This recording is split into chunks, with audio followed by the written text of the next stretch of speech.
Good evening, I should say. We begin tonight with new details on Friday's deadly accident on the Brent Spence Bridge. Police have identified the driver they say knocked a man off the bridge, and that driver identified as Kenneth Hickman of Loveland. 9 News reporter Sayed Shabir spoke with the Kenton County Attorney's Office. Joins us now live with whether charges will be filed. Sayed?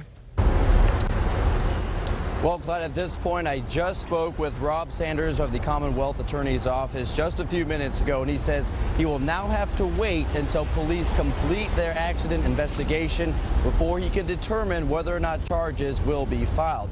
Now, if you remember from Friday evening's crash,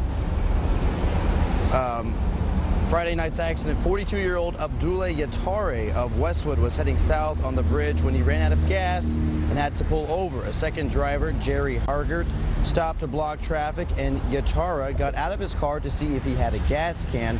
That's when the third driver, who we just identified as Mr. Kenneth Hickman, struck the second driver's SUV, which pushed Yatara off the bridge where he fell 80 feet into the Ohio River.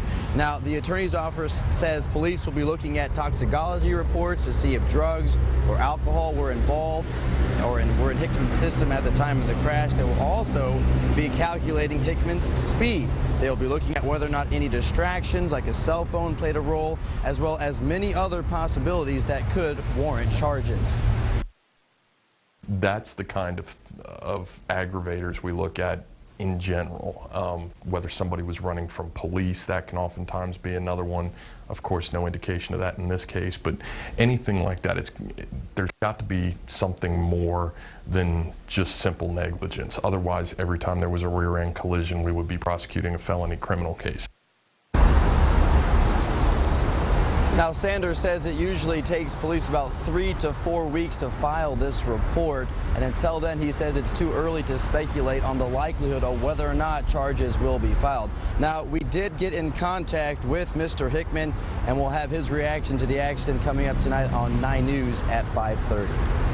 Sayed Shabir live for us in Covington, and Butler Warren reporter Deb Silverman just spoke with Ken Hickman, and we'll tell you what he had to say coming up new at 5:30.